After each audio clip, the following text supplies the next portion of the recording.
Oh. Inside and out na si Sadness. Oh.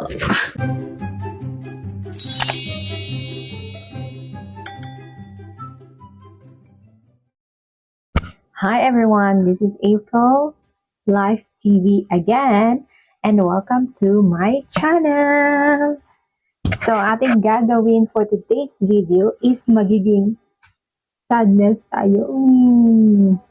Yes, magta-transform tayo ng sadness. So papakita ko sa inyo kung paano gagawin, kung paano tayo magta-transform ng sadness, kung ano yung kanyang makeup something. Ganun. So, before we further ado, let's get started! So, dito, meron tayong materials na glasses ni Sadness at ang kanyang hair, wig, and then itong base na pang makeup, then ang flag, and then yung net para sa wig, and then itong, syempre, meron tayong yung parang balon para sa yung bolang kulay blue. And then, itong si Athena na You Can Be. Ito ay base, buksan natin. Set na rin ito na na-order ko. So, meron siyang free na makeup brush. And then, ito yung kanyang laman. Yan, si Athena. Painting palette. So, yan, para meron tayong mga different colors para sa ating mga characters na gagamitin. Tapos, ito yung kanyang setting powder.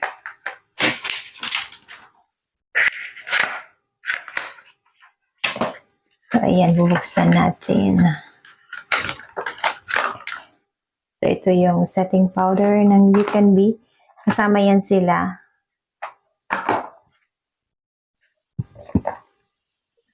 You Can Be setting powder. Color white.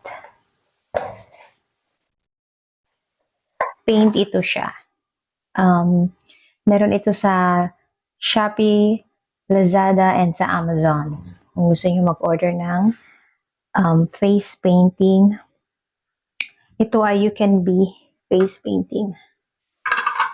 Pieces ito, 2, 4, 6, 8, 10. So, 10 pieces na face painting. Yan. Kailangan dikit na dikit yung ating kilay kasi cocoveran natin yan. Gamit itong glue. Washable school nakapit. Lagyan natin ng powder. Babalikan natin ng yan. So, medyo nakikita pa rin siya, diba? Na concealer. Lighter shade naman itong nilagay ko. Hindi, ang gusto ko, yung light mo may tiko-tiko dito, tapos, kumbaga, concealer and ano. So, ito yung kilay ni Sadness. Ganun. Basta yun na yun. Pag ganun. Tapos, dito naman sa kabila. Okay. Foundation. At saka, kumuha ako dito ng kulay blue. Mimix ko siya sa foundation para mabilis lang siyang ma-scattered. Tali natin ang lips.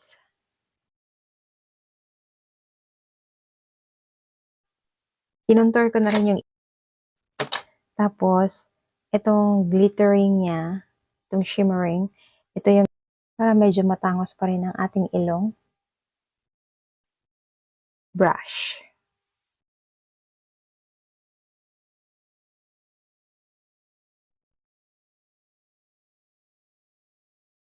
Nagliner na kulay blue.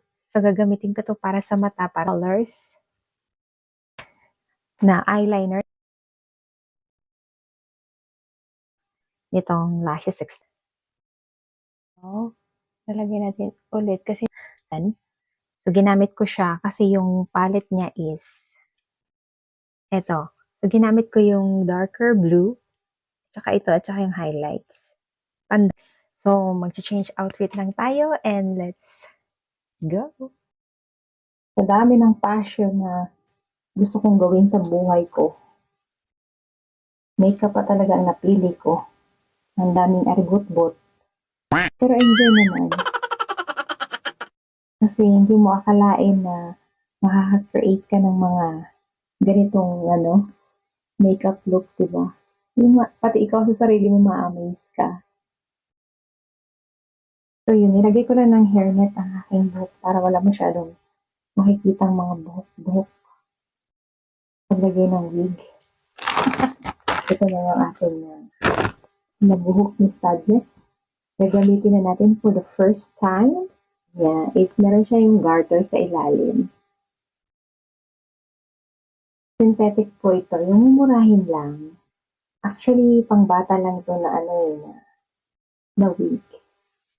So, yan yung kanyang looban. Tapos, ilalak natin dito sa ilalim itong niya. Itong hairnet niya is hindi siya free. Pero dahil meron akong mga, dati ko na siyang ginagamit nung sana kung may contact lens. Hindi kasi katulad dyan sa Pilipinas na pwede kang bumili ng yung ready-made. Yung fashion lang na contact lens. Mula sa Divisoria, sa Shopee, sa Lazada. Ay, nahihilig.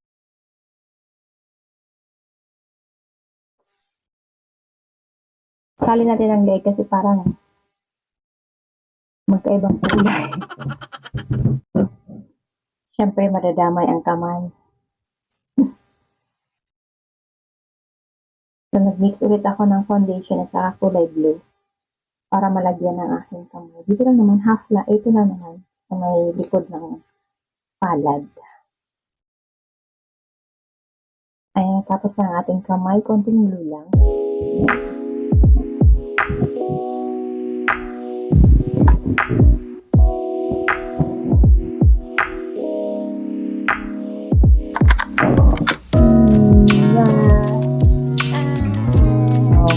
I hope you like this video and please don't forget to like and subscribe, also click the notification bell button para ma-notify kayo sa next ko na upload video just like this.